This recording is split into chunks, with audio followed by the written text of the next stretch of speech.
All right, good morning. This is Brett Walker from the Early Learning Division. Welcome to the first technical assistance webinar for partnership and innovation grantees. For those of you who are able to participate this morning, thanks so much for making the time. And just wanted to give you a heads up that I am recording this, so we'll have it archived and we'll get a link out to you all so that you can share it with colleagues. And then, of course, for those who aren't able to join us this morning. One of the things that I want to do with our time today is make sure that we have some time for question and answers and discussion, and so that this isn't just, 60 to 90 minutes of me talking at you, but that you all have a chance to share as well. So with that in mind, I'm not going to mute anybody on my end, but if you could please just keep phones muted on your end so that we don't get a whole lot of background noise, that would be great, and then unmute yourself when you're ready to chime in. Our objectives for this morning are that by the end of this webinar, we would hope that you'll be able to describe the technical assistance resources that are available to you, that you'll be able to use a quarterly and / monthly budget reporting tool that we've put together. It's pretty simple, that you can begin to make some connections with other grantees, and that you can provide some input to me in terms of what is most helpful to you in terms of next steps and the types of technical assistance that you feel like you're going to most benefit from. So this is a pretty, nuts and bolts oriented webinar, just kind of get started and get things off the ground working together. And I have to say, I'm really excited to be working with all of you. The proposals that you all submitted are really, it's so much exciting work happening throughout the state. I know it was a long application process for you. It was a long haul on the back end for those of us here who worked on it, and we're just really excited that this work is that it's starting to happen. And I know that the grant builds on work that was already happening, so I don't want to position it as this is the absolute starting point. I know there was so much in the works already, but I think we at the Early Learning Division are just excited to be a part of it now. So I know that this is probably review for almost all of you, but given the fact that we have grantees who represent a different, a range of types of organizations and different levels of experience and background working with our Early Learning Council and Division, I just wanted to share a few high-level bullet points that provide some context. So as many of you know, the Early Learning Council is the governor's appointed policymaking body that is tasked with overseeing the redesign of Oregon's early learning system. So we in the division, and those of you, who have these grant funds, are accountable back to the Early Learning Council. And there are moments in time when we will need to be reporting back to them, and they will be very interested to know how our work is progressing. The second important thing to know is that the early learning system is being reorganized right now into what are called early learning hubs, which are regional coordinating bodies that are responsible for delivering on outcomes for children and families. I know that many of you are intimately involved with your local early learning hub or are in fact early learning hub staff, and I'm just sharing this for those that may not be. So the big three outcomes that we're working towards in early learning in Oregon are that children are ready for kindergarten and reading on grade level by the end of third grade, that families are stable and attached, and that systems are coordinated, efficient, and cost-effective. And so this partnership and innovation grant is really very tightly connected with the first and the third of those three outcomes. And just to reset real quickly, the overarching goals of the grant program as identified in the legislation and as well as in the priorities that the OEIB and the Early Learning Council identified at the outset of this process as to what this is all about is that first, this is about investing in innovative and promising models for early learning and K-12 integration across the state. And along those lines, to build a body of evidence that Oregon can use to create stronger alignment between its early learning and K-12 systems. So that, sort of fundamentally speaks to this is an innovation grant. We want to be trying out different things, figuring out what works, and figure out what can be scaled and replicated in other communities across the state.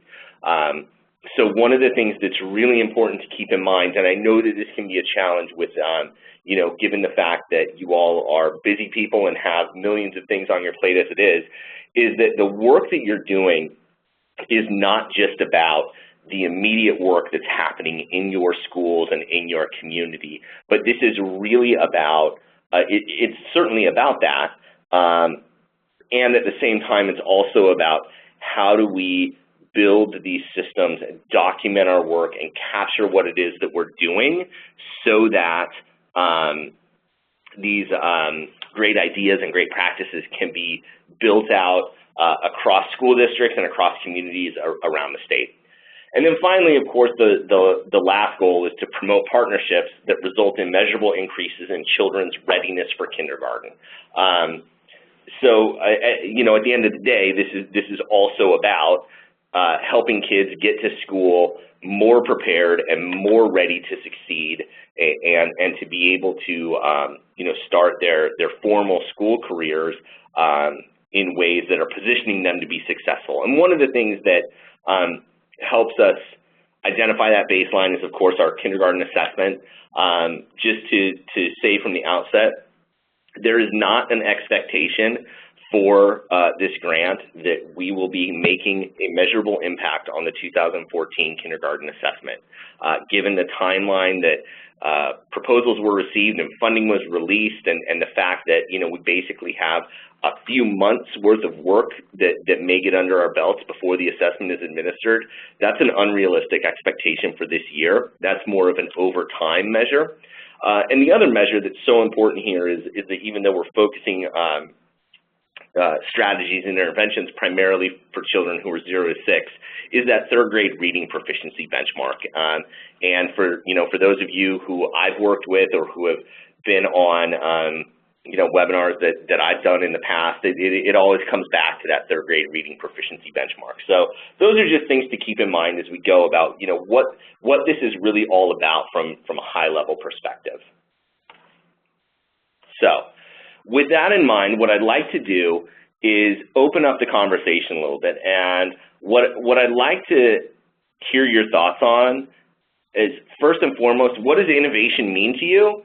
And then what does that look like in terms of what your work is right now? You know, if you can, I know that we're just really very much at the outset of this grant, but if there are pieces that you've already begun to put in place and things that are happening over the summer that you're really excited about that you would like to share with those of us who are on the call this morning, I think I would love to hear what's going on. I'm sure others would love to hear what's going on. So, you know, we can kind of think about this in two ways. You know, what does innovation mean big picture, and then what does it mean in terms of the actual work that's happening in your community right now? So I'll just go ahead and open it up. Who'd like to jump in?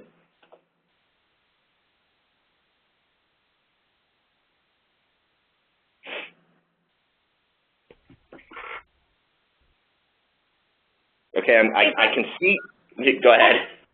This is Molly in Multnomah. How are you doing? Hello. Good, thanks. How are you? Good. So I was thinking about one piece of our innovation grant, which is the community education worker, the idea of taking community health workers and training them to communicate school readiness information to the families that they see. And that idea had been bubbling around here in our county for quite a while, and the first training of those community education workers is next week. So they'll be rolling out here pretty soon. So that little piece of our particular grant got underway pretty quickly. That's awesome. That's really exciting. And Molly, would you mind just sharing a little bit of background about what the community health worker role has been and what that will look like with sort of grafting the education piece onto that? Well, I can tell you some, but I think Okay. that's the future of innovation, is that things really are underway. That originally we had thought about using community health workers, which in Multnomah County means individuals from the local communities. So usually they are people who speak the language of the population they're working with and have had a similar life experience, and they convey really some basic health information. They're usually not people with advanced degrees, but that are people who are recognized as leaders in the community. So our thought was that for families, especially our priority population, children of color and children who are English language learners living in poverty, that they would are usually disenfranchised from the education system in one way or another, either by parents not having had experience in public education in the U.S. or parents having had negative experience.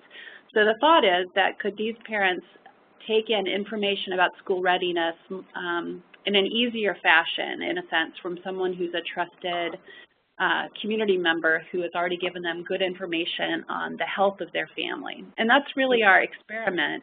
So because it is innovation, we've already made some changes in the process over the last month, thinking that we were going to be heavily aligned with school district boundaries and beginning to recognize that for us to have a substantial number of Native American children, for example, on one community education workers caseload, we needed to think of an area that's much broader than one local elementary school, because our Native youth population is pretty spread out. So anyway, I'd say that right now what they're really wrestling with is how do they figure out an evaluation plan for that particular aspect of the grant as they look to go to scale that really does track their outcomes, when their outcomes really are community development as well as the school readiness piece. So I love it that this grant has innovation at the core of it, which means we can try new things, and if they don't quite work, we can adjust midstream without feeling like we're going to disappoint our funders. Or at least that's what I'm hoping, Brett. Yeah, no, absolutely, and that's I see that as, that was well said, Molly, and I see that as part of my role as, you know, in some senses the liaison between, you know, those of you who are doing the work throughout the state and then getting back to the Early Learning Council and the legislature and, you know, frankly, the governor's office, who will be very interested in seeing how this unfolds, and keeping that in the forefront of our minds that this is fundamentally an innovation grant, which, you know, it means we have to be able to adjust on the fly, we have to be able to be flexible. And it also means that not everything we try is going to work. I mean, that to me is sort of embedded within the nature of what innovation is. So that's you know, that's part of my role, is carrying that message back. And it, you know, it's delicate because there is clearly an expectation that we achieve results too. So you know, balancing those things as we go forward will be interesting. But certainly appreciate your thoughts and appreciate you sharing what's going on with the community education workers. It's a really exciting innovation. Who else would like to share? So Brett, this is Kendra in Bend, Oregon. Good morning. Brett, can you hear me all right? Yeah, go ahead. Yeah, so I actually appreciate what you were just saying about innovation as well, what Molly was saying. I'm really coming at it from the perspective of, you know, taking risks and trying something and learning from mistakes, which is core to growth mindset, which is something that we here in Central Oregon are focusing on as one of our goals, is to build a growth mindset, early learning culture. And so that's one of those innovative components to our work here, moving really beyond programs and activities. Hey Kendra, I'm having a little bit of trouble hearing you. I'm not sure if others are as well, but you kind of faded out there for a second. Hello? Can you guys hear me?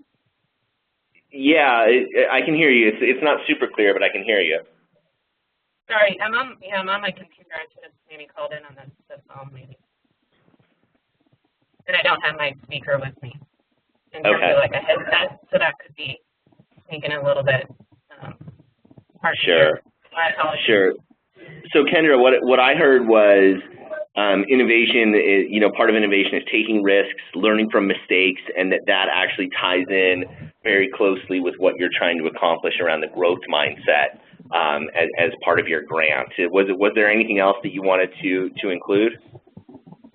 No, that's essentially what I was saying, and just moving beyond the traditional, you know, developing programs, or whether it's a curriculum or activities, and moving beyond that to focus on getting behind the why of human behavior, and really digging deeper into whether that's related to family engagement or professional development, whatever component you want to look at, you know, through pre-K3 lens. We're really focusing on that aspect of it. Excellent. Thank you for sharing that. Thank you. Who else? Who else is out there that's excited to share what innovation means for them and for their grant or for their grant-funded project, I guess? Well, this is Nancy from Multnomah. David Douglas. Oh, hi. How are you? Great. I'm actually sitting with Elm because we're in the same area, so Yay! we're coordinating even on our webinar. We had kind of a quick win, which was great, which also adds some innovation and leverage, I think, to some of the work that we wanted to do with our shared cross-sector professional development. The folks that manage our teacher effective educator grant came in and met with me to learn about this grant and are really interested in helping us develop that pre-K, K-1 part of our grant and looking at professional learning kind of as the whole district and building in kind of teacher lab classrooms and kind of just that whole piece around professional learning and blowing it out to more than workshops and going places, but building that internal kind of leadership and capacity. So it helps us leverage the funds that we have in this by expanding it to the other work that's already happening. Nice. That's so great to hear, Nancy. I love that. And I think that there is so much potential within this, within the broader scope of this, P3 work around educator effectiveness. I mean, I think that is one of the really just key levers here that we could be pulling on, and that so much of the language often has to do with how children and families transition into school, and that is obviously critically important. And to the extent that teacher capacity can be built to facilitate that transition as much as possible, it's going to make everything so much stronger. So I'm really excited to hear that. That's really great stuff. Nancy, who's your connection on the Educator Effectiveness Grant? I would love to connect with them. At ODE or in our district? At ODE. Oh, you would ask me that because I don't have that off the top of my head because I look to my district people. But I will forward that to you for sure. No problem. Our Thanks. internal, we have TOSAs that kind of manage that full grant for our district, and Sure. They're the folks that work directly with the ODE person. But I'm on the professional learning committee as a part of that, and so everything fits really well together, and kind of all these grants just are the perfect leverage points for working collaboratively. Well, that's exciting to hear. Let's hear from a few more.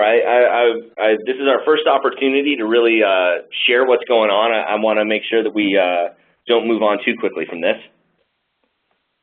Hey, Brett, this is Mark Redmond. Can you Hi, Mark. How are you doing? Can hear you just fine. Okay, perfect. Hey, we'll just give you an update on where we're at with our grant and what we've been doing.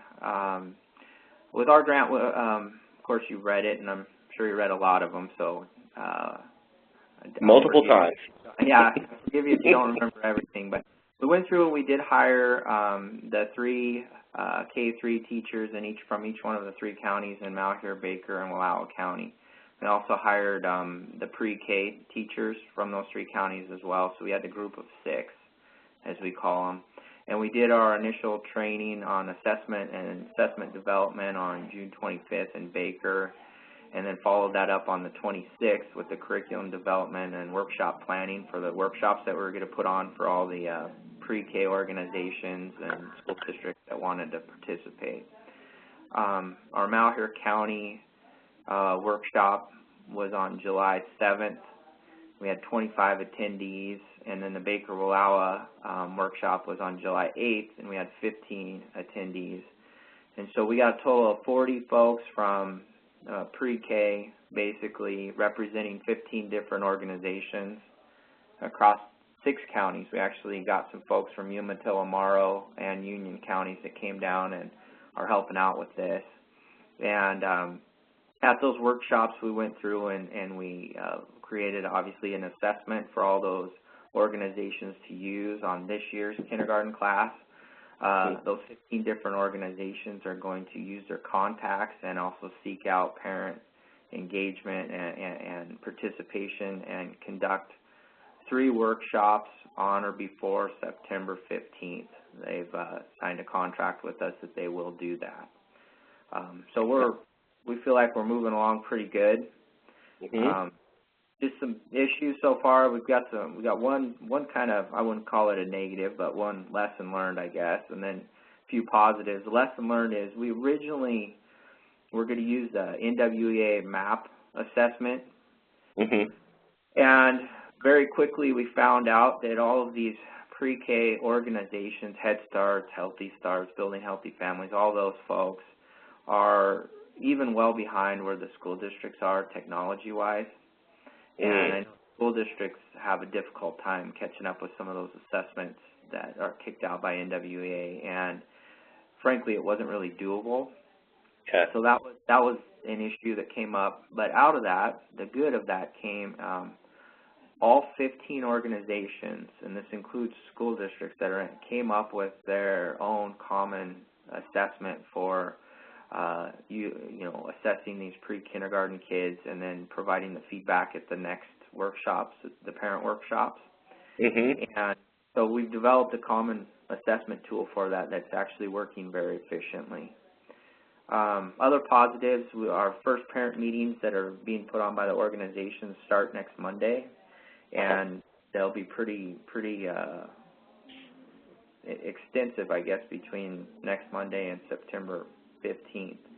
A couple other things that we didn't expect that came in. TVCC, our local community college, has a pre-K 2-year degree program, and they have jumped into the mix on this and involved their students and made their students available to all of these organizations to utilize during these parent workshops, and TVCC is offering them credit to do that. So that was a big thing. And then also we were able to start a website, which we didn't write in the grant, but has really kind of taken off, and it's easternoregonkinderreadiness.net. And that's where we're going to start housing all of our resources. I mean, we've got a ton of resources we've collected with this group of 6 and put in the hands of all these organizations.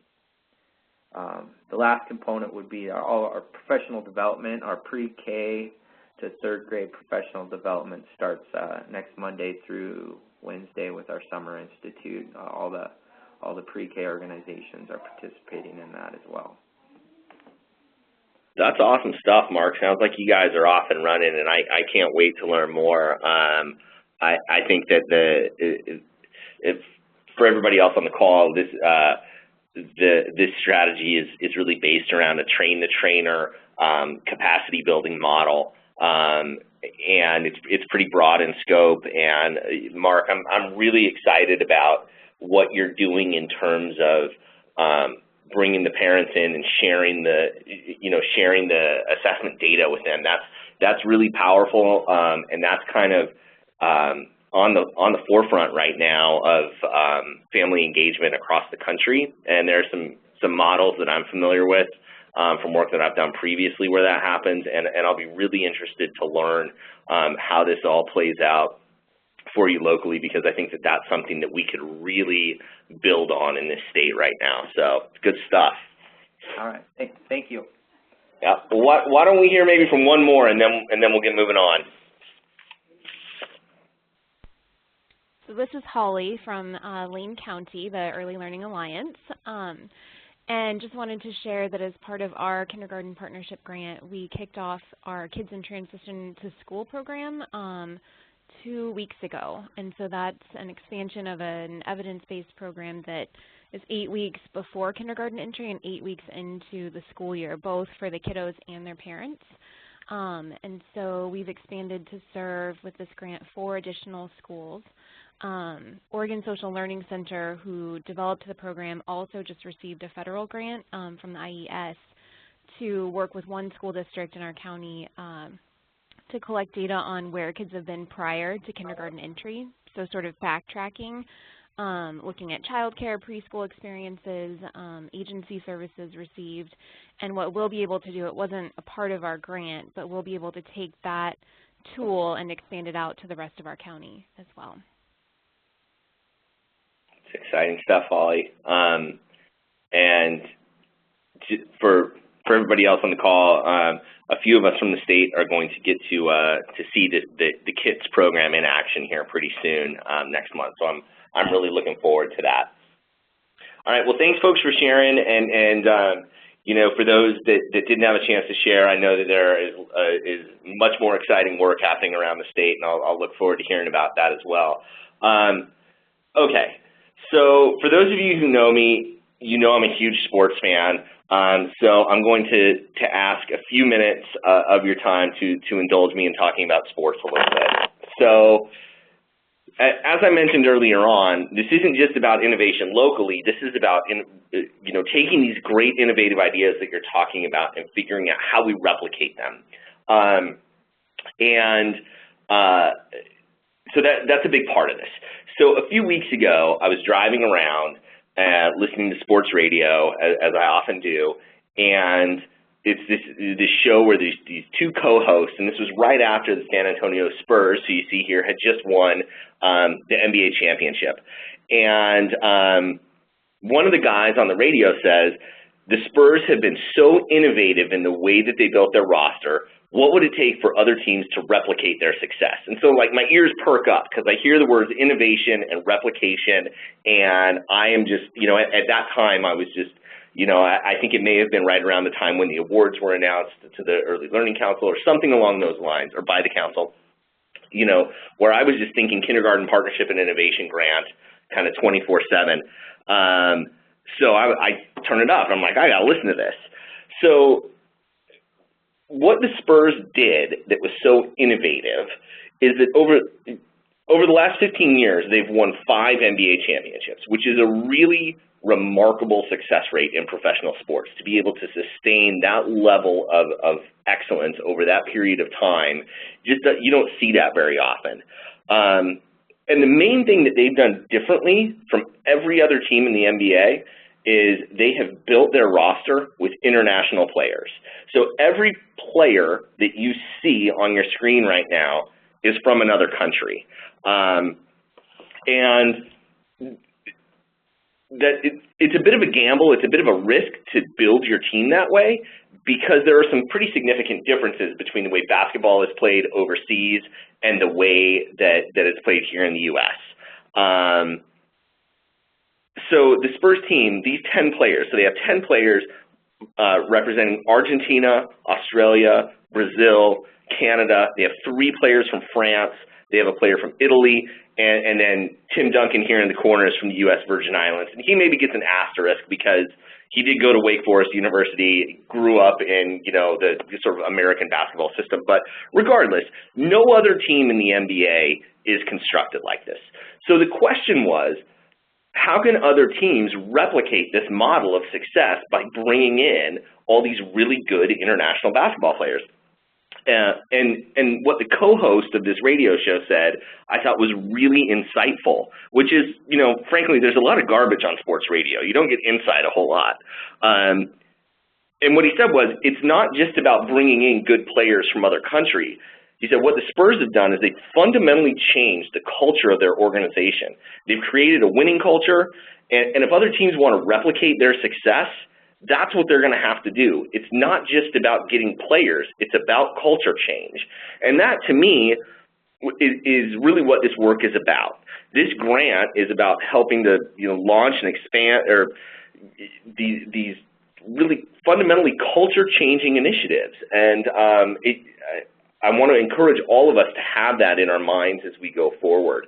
As I'm sure you all know, schools, like most organizations that have been around for a while, are not particularly adept and not particularly willing to change their culture, to change the way they do business.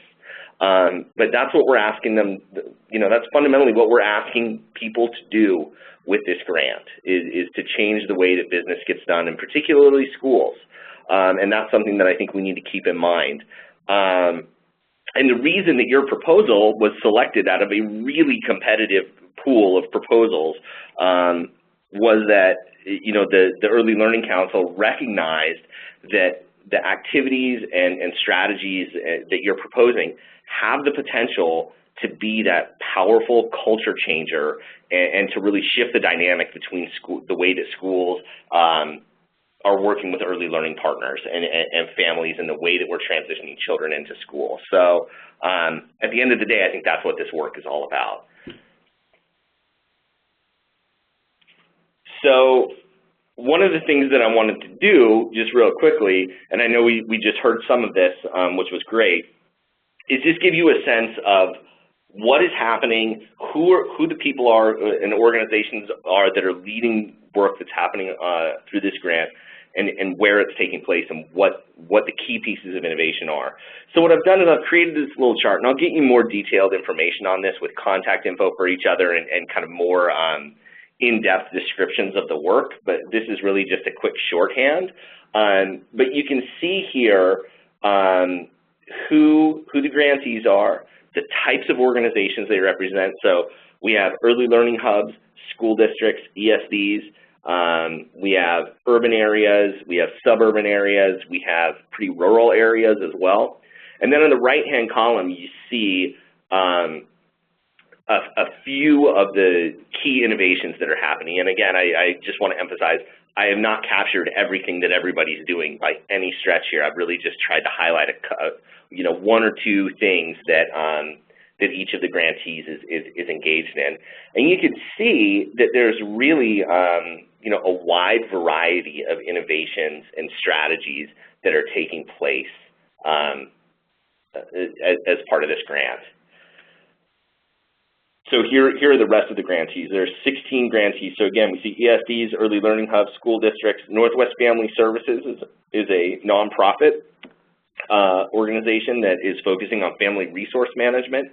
So that's about connecting families to services that will support kindergarten readiness. We have a couple early childhood STEM focused initiatives, which are really exciting. We have a lot of different, as we heard, a lot of different approaches to shared professional development and family engagement, which are obviously key parts of this work. So I want to take a quick stop here and just see what thoughts, questions people have about what's going on in other parts of the state. Do you see anything here that you have questions about, that you want to know more about? And again, I'll definitely get you more in-depth information.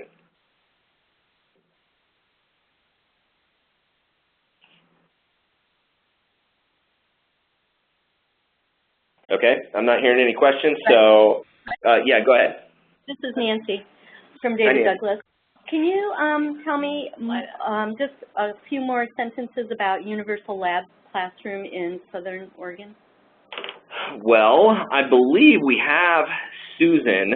I'm here. Susan Fisher. Hey, Susan, would you be willing to answer that question? I'm sure you can do it much more justice than I can. Well, I will give it a shot. So we are fortunate in the Jackson-Josephine County region to have an amazing children's museum called Kid Time. And Kid Time has been at the table throughout our early childhood hub development process, and has really gone above and beyond to be collaborative and to meet organizations from early childhood through the sectors up through elementary education where they are, and to be really a servant organization and provide resources. And they had a vision for taking their Reggio-inspired early childhood program and expanding it. And we were able to get approval from the city to have an outdoor playground. And so they're expanding their classroom spaces. They've put in some observation rooms, and they're right downtown, close to our RCC, so Rogue Community College and Southern Oregon University's Higher Education Center. They're really centrally located facilities, so they will be offering, they will be open all the time for partners in the project to come and do observations there, or to come and on weekends or evenings we'll have opportunities. They've created this system of being able to put together developmentally appropriate materials at a very low cost. So we'll actually be helping them build furniture, so them being our K-3 classrooms or other early childhood organizations build furniture, put together learning kits, parent engagement materials. So it will be a place where we gather, and it'll be a place where families are always naturally engaged. They have over 65,000 visitors each year. So it's a very natural touch point where we can both have professional learning communities meet, but where families will be, and we're hoping that those components will lead to seeing families engage, but having our P3 community really understand each other better. We're very much looking to the Chicago models as a guide, and hoping that what we see is a greater understanding between those distinct providers, hoping that they find common ground, and frankly, we really have the goal of heading off at the pass this tension, which we see as a real opportunity, of understanding how developmentally appropriate practices connect with Common Core, and working through some of that on the backside, so that as we're communicating with parents about kindergarten readiness, we're doing so in a unified way. Well, Susan, I think you definitely just confirmed that you were able to be much more articulate about that than I would have been. So thank you very much. And I just want to add on to that. I think, that last piece about what you just said in terms of developmentally appropriate practice and linking to Common Core, and just the idea of linking developmentally appropriate practice in early childhood to high expectations for kindergarten readiness, to high expectations for closing achievement gaps and getting all kids to proficiency by the end of 3rd grade. I think it is so important that we change that conversation, and that we find a way to exist within the tension, as you mentioned, but that we stop talking about it and stop presenting it as an either or, because it's not. It's absolutely not. And I think that the more that we can, build on models like the one that you are going to be piloting over the course of the next year that's so exciting, and share those successes, it's really only going to strengthen that developmentally appropriate instruction and learning experiences for early learners absolutely can lead to and should lead to high quality academic experiences for them, where they are able to demonstrate knowledge and skill of the standards in kindergarten through 3rd grade. So I appreciate you saying that, and I appreciate you working on that. Well, it's our pleasure. What other questions or thoughts do folks have about what they see happening in other places around the state?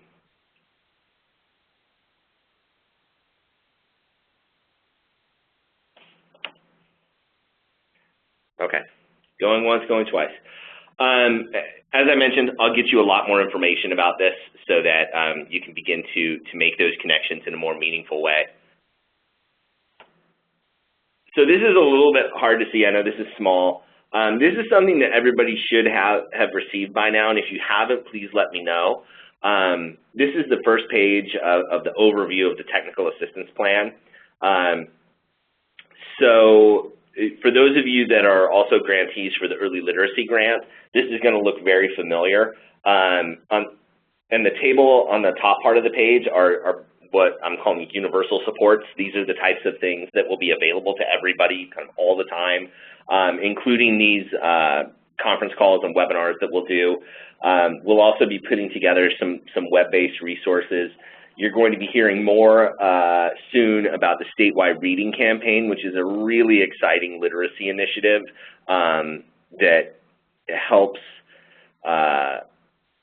get the message out and build parent capacity and caregiver capacity to expose children to literacy activities, so not just reading, but also things that we know add up to reading for families that are not, readers themselves.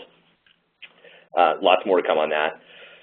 Also, lots more to come on reporting process and tools and program evaluation. I think I've mentioned to everybody that we are fortunate to be in the process of developing a contract with Beth Green and her team at Portland State University to do the program evaluation across the grant cohort. So I don't know exactly what that's going to look like yet, and in fact, I'm meeting with her tomorrow to kind of hammer it out. But what we've sketched out at the high level is something that will be both quantitative and qualitative, something that will address the key priority areas of the grant, so kindergarten readiness, of course, shared professional development, family engagement, and then scalability and ability to be replicated. And what I'm hoping that we could do is also sort of have this multi-level evaluation where we're looking at the grant program across all of the grant sites and activities, but then also looking at the individual innovations that are included within your various projects. So we'll have to see what that looks like, and much more to come. And as part of that, they have some data collection tools that we can use and we'll have access to. So I should have much more information on this very shortly. What I would say in the meantime is make sure that you're capturing everything that you're doing. So Mark, you had mentioned, the trainings that have taken place and things like that. Please make sure that when you're doing activities like that, that you are capturing who, when, where, how many, what the outcome was, the immediate outcome, so that we have that information and can include that as part of the program evaluation. It doesn't need to be anything formal or anything like that right now, just really a matter of making sure you're tracking what you're doing and with whom. The other piece that I wanted to mention here is professional development conferences. So we're fortunate right now that there is so much energy around pre-K through third grade or P3 alignment work happening in the state. So we are partnering with the Oregon Community Foundation, which has a P3 grant in the state right now, and I'm sure some of you I know some of you are involved in that, as well as the Children's Institute, which obviously works very closely with David Douglas and Yoncalla in Southern Oregon through the Early Works demonstration projects. And we're putting our heads together to figure out how can we provide shared technical assistance and capacity building supports and shared learning opportunities across the different sites that we're all working with, but then also all of the other communities in the state that aren't necessarily an OCF P3 grantee or a Partnership and Innovation grantee or an Early Works demonstration site, but that really have an interest in and commitment to developing an aligned pre-K through third grade system. So I think there's a lot of opportunity here, and I think that we'll be able to do at least, hopefully, one or two in-person shared professional development opportunities, and obviously much more information to come on that. So in terms of targeted supports down at the bottom, the primary targeted support or individual support will be site visits, and I'm really looking forward to getting out and working with you right in your communities. As many of you know, that know me a little bit better than some of the others. I'm a native Oregonian and have been away for a long time, moved back last year, and am so thrilled to be back in the state, and can't wait to get to some of the many beautiful places and communities throughout the state. I can't wait to get back and spend some time in Eastern Oregon and Central Oregon and you know, down in Southern Oregon. I mean, this is just such a wonderful state with so many great communities, and I'm really looking forward to getting out and working with you all in your communities. For those of you that have specific kindergarten transition activities in the late August, early September, I would love to be able to participate in those any way that I can in your community. The site visits are really an opportunity, I think, for me to learn more about what the work looks like locally, and they're also an opportunity for us to really shore up and troubleshoot any of the challenging things that are coming up. I really appreciated earlier in the call when Mark put out some, this is a lesson learned for us, and Molly mentioned, this is something that we had to be flexible and adaptable on. I really appreciate that mentality. It's so important. We can't, we're not going to be successful in the context of an innovation grant if we can't talk about what's not working well, and if we can't problem solve collectively and adjust on the fly. So I think that's part of the site visits as well. And the last big part for me is, what can I do to help? I want to be as helpful as I can be when I'm with you in your community. So just some things to keep in mind. And if you have things that are already on the calendar over the course of the next month, please let me know. I would love to come out and pay you a visit as soon as I can. Other things that we can do in terms of targeted supports are pulling in external expertise, which is something that we'll be doing as the work unfolds. And then we can also do some small group work. So if there are, if we're hearing multiple sites having the same challenge or similar challenges, I can pull together small groups of us and facilitate a discussion so that you all can learn from each other. So for example, if you're having trouble connecting with children's families or something like that, and I'm hearing that from multiple people, we can figure out how we problem solve that collectively. And then finally, of course, I wrote one-on-one consultation on here. All that means is I am more than happy to have a phone call or in-person conversation or email or however you want to communicate with me. Please do not hesitate. I feel like the more we're able to be in communication with each other, the more successful this is all going to be. Before I move on, what are your questions about this, or thoughts, or concerns? Brett, this is Margie in Early Learning Hub in Marion. Hey, Margie. And I actually am calling in from Colorado at present. Oh, wow. But one of the questions that we've had posed from some of our local partners is how to approach successfully integrating parent engagement activities in both English and Spanish. Particularly for a lot of our smaller partners, we don't feel like they have the bandwidth to get to doing so in all of our target schools. And trying to partner them up so that we have a similar menu of approach for all of our different schools to choose from, but having that menu available in both English and Spanish, because we have such high dual language characteristics in so many of our communities. Yeah, absolutely. And I'm glad you're thinking about that. So, I mean, the first thing that comes to my mind is how do you leverage the relationship between the hub and the Salem-Keizer Coalition for Equality? That's the first place I would go. And how do you leverage the existing parent leadership, Spanish-speaking parent leadership capacity that already exists in the area? And I'm sure that this is something that you've thought about.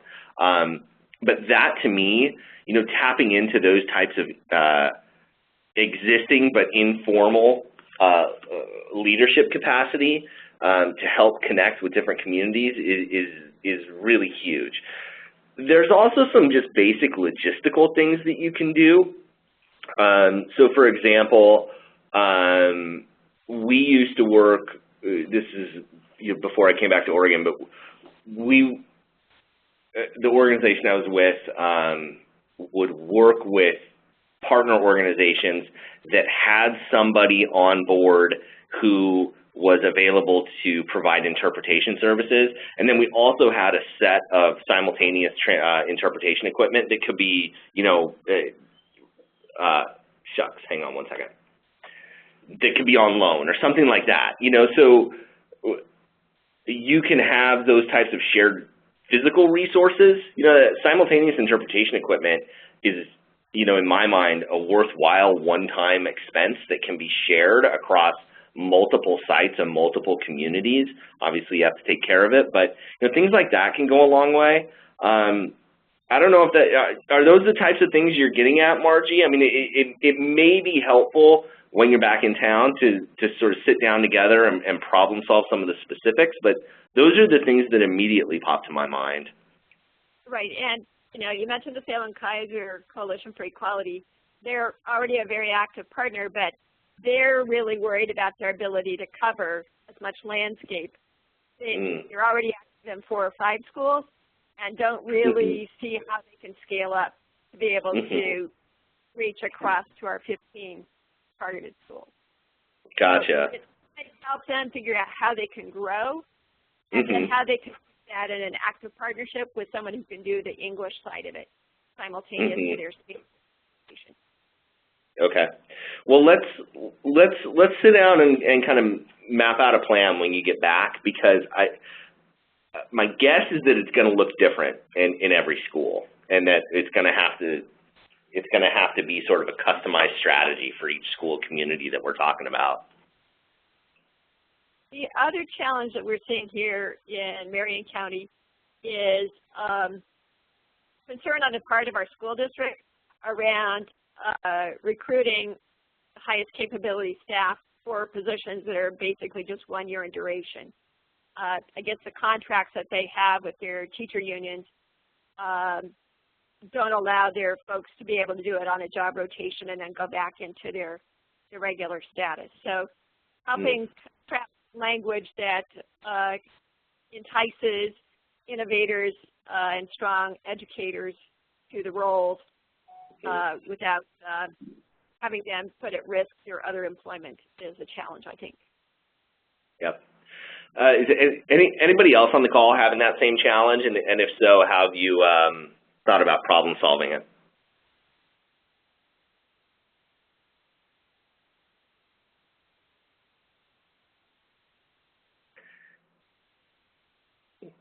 Sorry, Margie, sounds like you're on your own on this one. Yeah, I understand that that's a challenge, and I think so much of this work is just right now is a little bit in some senses a bit of a leap of faith. We're at the outset of the work here. I don't want to say we're at the complete outset, because I know that we're not. I know that this work has been happening in so many communities, and I don't want to shortchange that work. But this grant, this represents the initial investment from the state into this work, and we obviously have to see where it goes. I don't know that there's a good answer for this one, Margie, but it's obviously a challenge, and it's just going to have to be one of those things where we do the best we can between now and the end of the grant period. And fortunately, before the end of the grant period, we'll know what the landscape looks like going into the next biennium, and we'll have at least a little bit of time to prepare for that. And I wish I had a better answer for you right now. Right, but it is something I think that the Early Learning Division needs to think about in terms of the 2015 legislative strategy. The 1-year grants create some hesitancy for people that we'd really like to have as our strongest partners. Sure. I completely understand, and I deal with the same reality, and unfortunately we have no control over that. We don't have control over the timeline on, that's a legislative decision. So we operate within the constraints that we have, and we'll do our best to be creative and flexible within those. So what other questions, comments, concerns do folks have around the technical assistance plan that I've presented?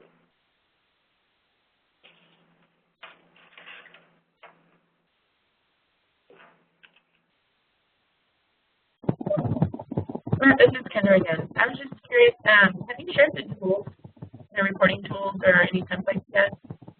No, I haven't. And the reason for that is that that Beth Green and her team at PSU have developed some data collection tools that they think may be valuable for us. And she and I are sitting down to meet tomorrow, actually.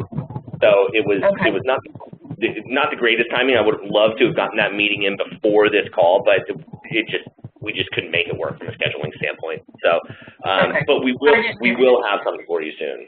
Okay, so I didn't send an email, so I'm noticing like okay. Well, I'm gonna move us forward, and if there are other questions, we can always come back to it. So to Kendra's point or question here, I think I've kind of already answered this question or addressed these points here. But I think the main thing here is what you see on the bottom, that even though we're going to have an external evaluator on board, we'll still need you to participate in the data collection, because the contract that we have with them is, and the number of hours that we'll be able to contract for is not going to allow them to do a full-on comprehensive evaluation at every single site throughout the state where they're just fully taking care of all the data collection and all of that. So there's going to have to be, we're going to have to work collaboratively with them on the data collection piece. Okay, so I realize that this is tiny, and I am not going to spend a whole lot of time here, and I know that some of you have seen this before. So this is the logic model that that was developed, I believe, by Beth Green and her team at Portland State, that is being used for the Oregon Community Foundation P3 alignment work. And just to give you a sense of what this looks like, so the columns, as you can see, pretty typical logic model stuff.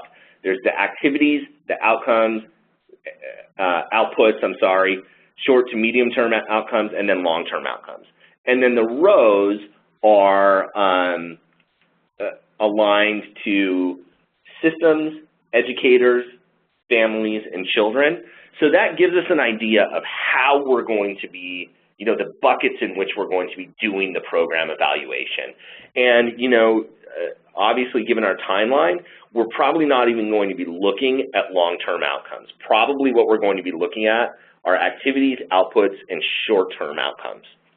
The other thing that's really cool about what they've done here is that if you look on the left-hand side, you'll see some white abbreviations running vertically inside the red, orange, light blue, and dark blue boxes. And those abbreviations align with the buckets of work that are outlined in the framework for planning, implementing, and evaluating pre-K through third grade approaches, which I shared as part of the technical assistance during the RFP period for this grant, and which is the framework around which we'll be doing a lot of the technical assistance. I don't have anything explicitly on it in here today, but for those of you that are familiar with it, you'll be able to see that the evaluation kind of lines up with those pieces. And for those who aren't familiar with it, we'll be getting you familiar with it, because it's really sort of a seminal piece of work in terms of pre-K through third grade alignment. So in addition, as part of the overall program evaluation and reporting pieces, one of the things that we'll be asking of you is to submit activity and output reports. So that's basically, you know, the what are you doing, with whom, what's working, what's challenging. And these will be due at 4 points throughout the grant period. The first one will be due in mid-September. I don't currently have a template for this report because I want to have that time to meet with Beth Green first and see what tools they already have in place that can allow us to do this, and we'll go from there. So we'll have something for you soon, and you know, if it takes us a little bit longer to pull the report together, we can look at pushing that first report date back. We're not bound by anything on that first one. On the second one, January 30th, we are going to be responsible to do a report to the Early Learning Council at some point in the early part of 2015. So I put January 30 for now. That date could change a little bit. And it's also possible that some additional information may be requested of us during the 2015 legislative session. So, you know, going back to the theme of innovation, you know, being about being agile and flexible and adjusting to different conditions, I think with this activity reporting and output reporting, I'm going to do everything I can to make it consistent, make it predictable, and all of that. And at the same time, I would just ask that you know, you maintain some flexibility as far as what's asked of you and when. And if things change, or maybe I should say when things change, I will let you know as soon as I have information and try to be out in front of it as much as possible. So the one report that I am going to show you today is a really simple budget report that we're going to ask everybody to do. And the reason that we're asking this of folks is because when you draw funds down in EGIMS, the system is not set up to ask you how you're using the dollars. It's just saying, you know, oh, you need $25,000? Great, here you go. And as, you know, I think pretty much all of you know, that is not going to fly for the Early Learning Council. The Early Learning Council is particularly interested in you know, both maximizing return on investment and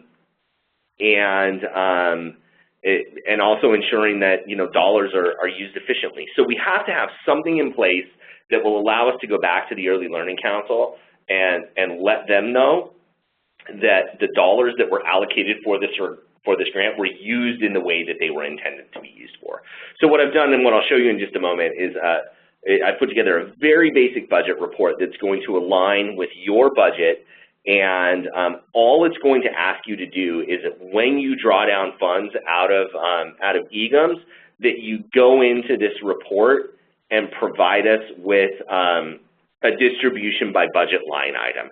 And there's a few dates throughout the grant cycle which are highlighted in red on the report, where those are the dates that I'll be looking to make sure that what we have in the budget report matches up with what has been allocated through EGIMS. But this is a relatively simple, relatively informal, and kind of use as you go type report. So let me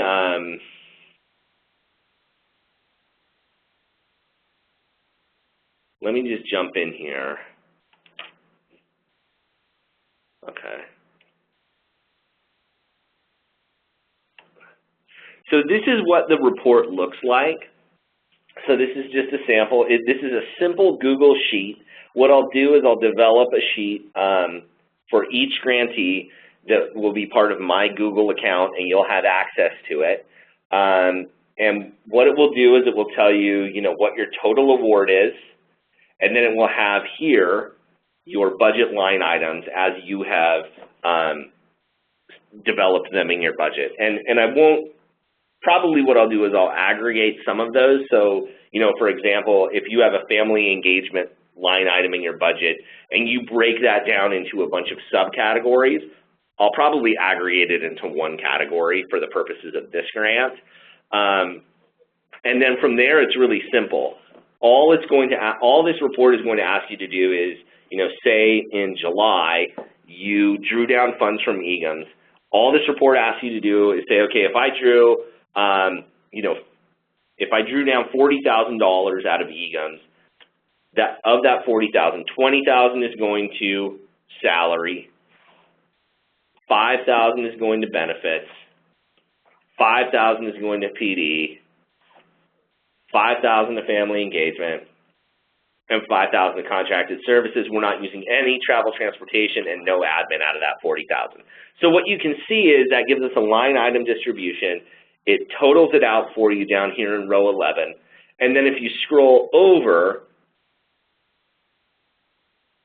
here, it will tell you what your total spend to date is by line item, and the remaining grant balance by line item, and then by total as well. So it's really pretty simple. And again, this is just a very basic level of accounting to let us know so that we can let the Early Learning Council know how the grant funds that you are drawing out of EGIMS are being spent.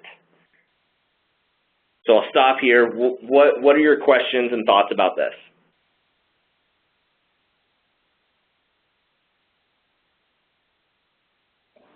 Brett? Yes. This is Nancy.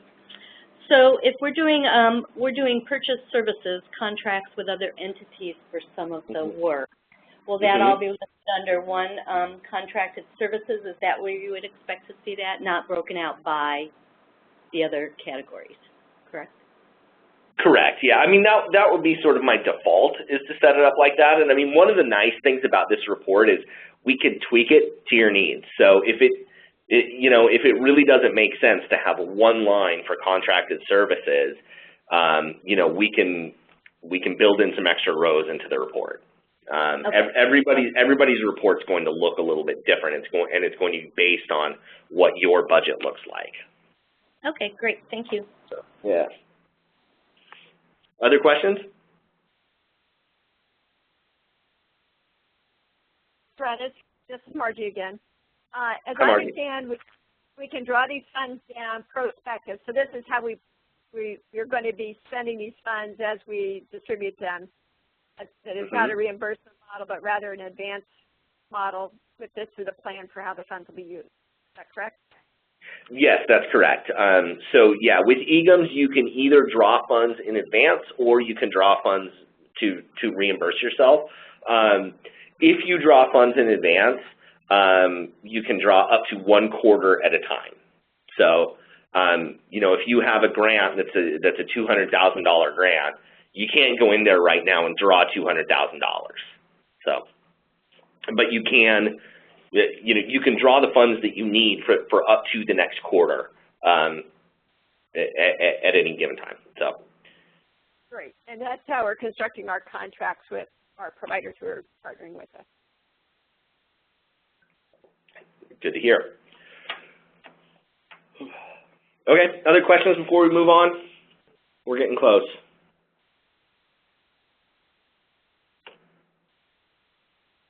Okay, I'm going to jump us back in here.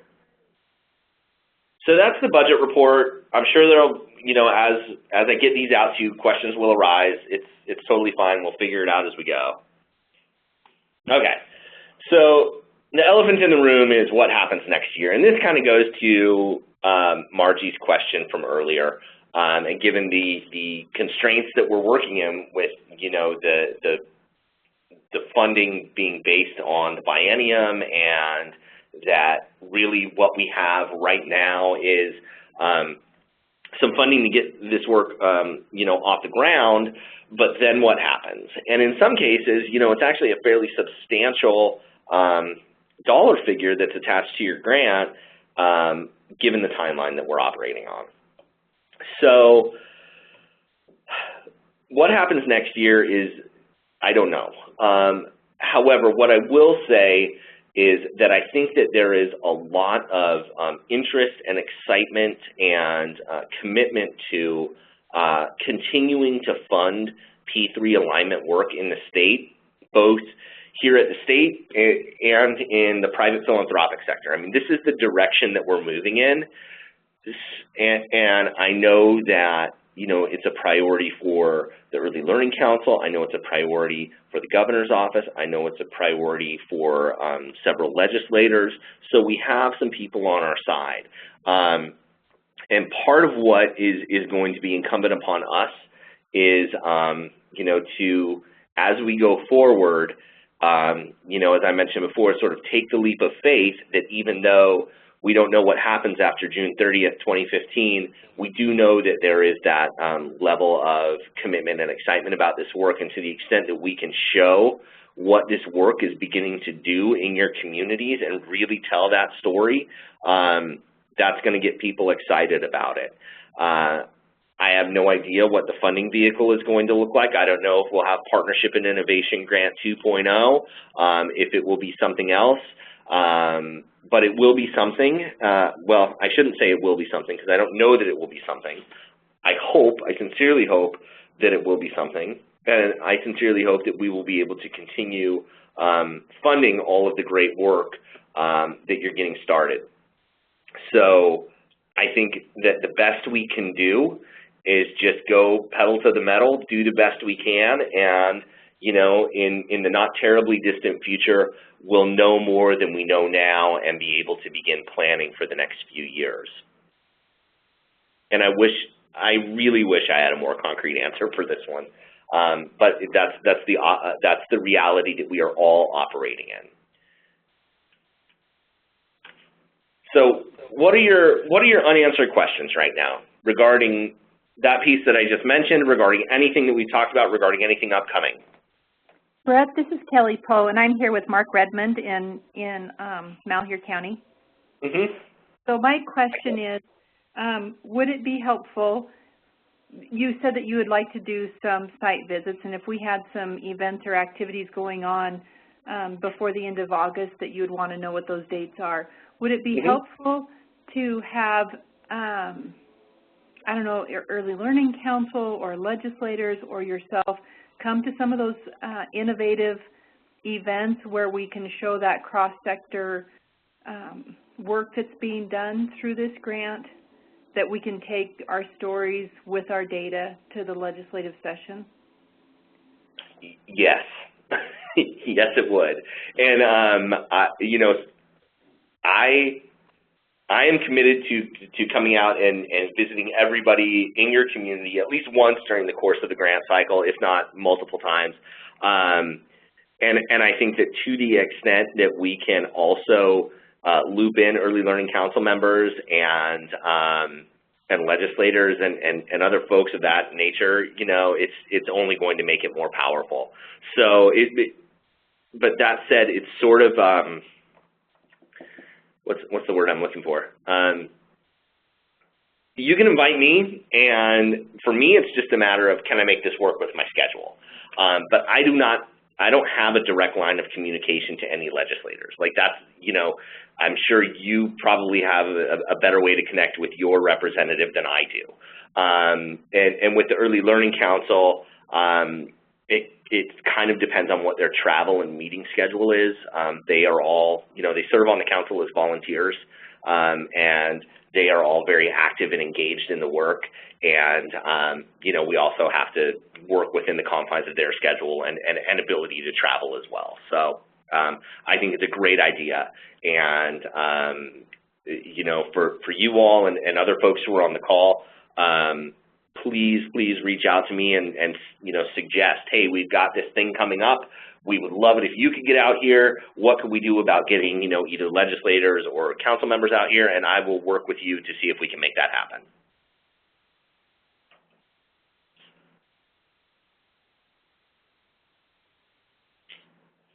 Other questions?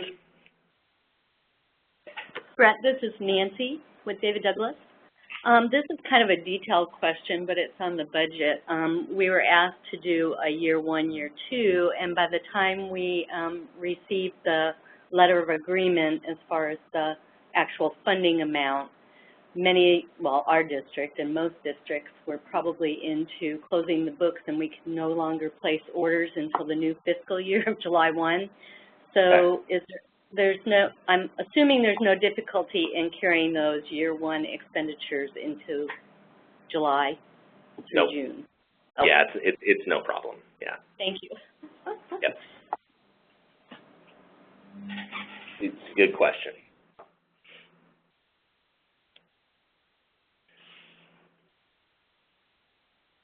I'm not hearing a whole lot in terms of other questions, so I'm just going to go ahead and move us forward. But if things pop up, we do have a few more minutes here. I wanted to just touch real quick question for you. Okay.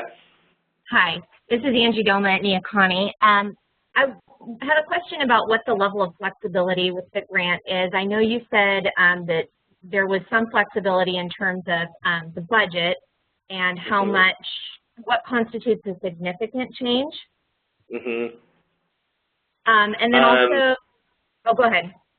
Yeah, off the top of my head, I think what we built into the grant agreement was if anything is going to change by more than 10%, that's something that we would want to have a conversation about, but I'd have to go back and double check that. Another quick question, if we had one assessment that we wanted to use written into the grant and then the school district that we're working with here decided to use a different assessment, is it a problem to switch one for the other? No, as long as you feel that the assessment that you're moving to still moves you in the direction of meeting the goals that you have set out, in your proposal, and as long as you feel that it moves towards aligned instructional and assessment practices between pre-K and early elementary, and that to the extent that you're planning on sharing the data with children's families, that that can be done in a family-friendly way. As long as you feel that it meets your needs, I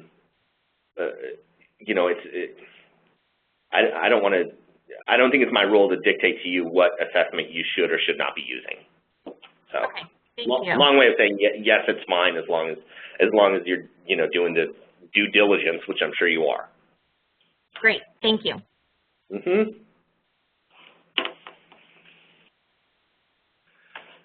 Okay, so in terms of next steps, as I mentioned earlier, I'm going to be meeting with Beth Green tomorrow, and that will lead us down the road that we're going to be going down regarding data collection, tool development, and sharing that back with you. So keep that on your radar.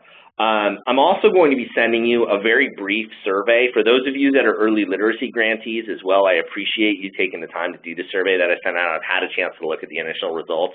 It's basically just, what do you want? What do you need? What's going to be helpful to you? How can I best support the work that you're doing?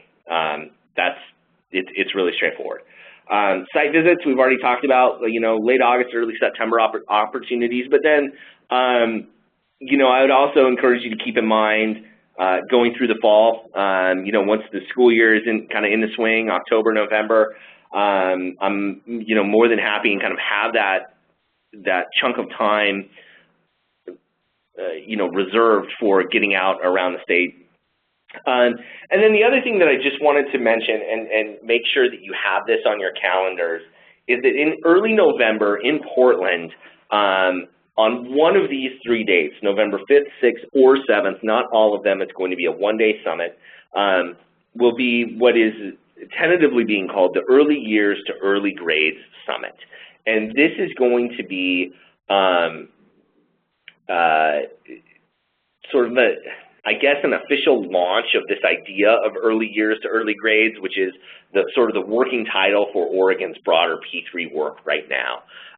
So that will be Dr. Nancy Golden, the Early Learning System Director, I would assume Rob Saxton, and we are working to get Christy Cowers from the University of Washington down as the keynote speaker. I can't confirm that yet.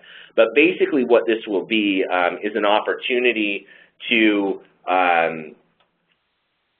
both get excited about the work, but then also share what's happening in the state. And so there may be a possibility that we may be reaching out to some of you to see if you might be willing to present at a breakout session or something along those lines.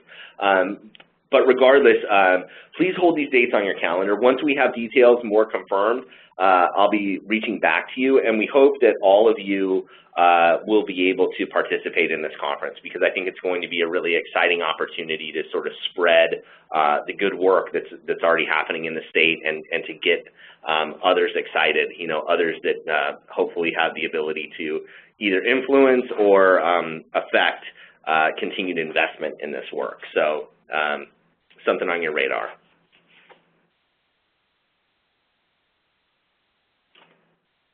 I know you all know how to get in touch with me, but I always like to include my contact info. That's all I have for you today. Any closing thoughts, any unanswered questions, or anything you'd like to share before we wrap up?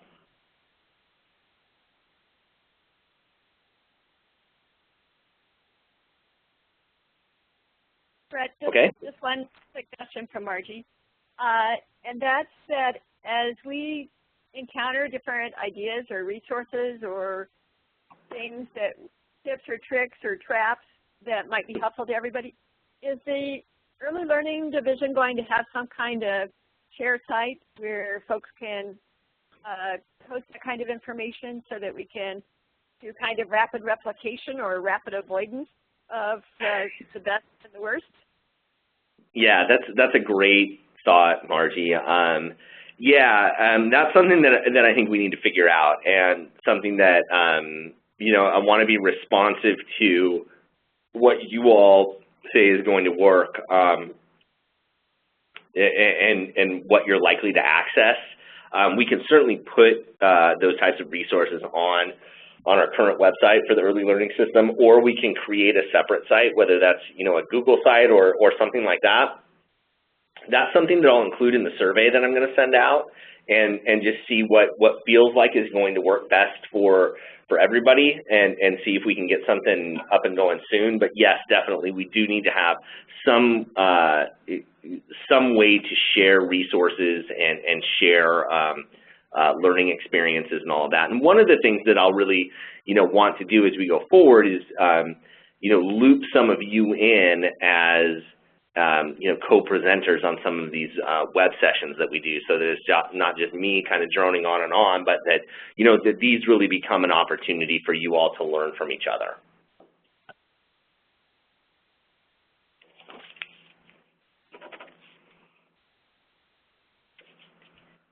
Are there any remaining questions or thoughts?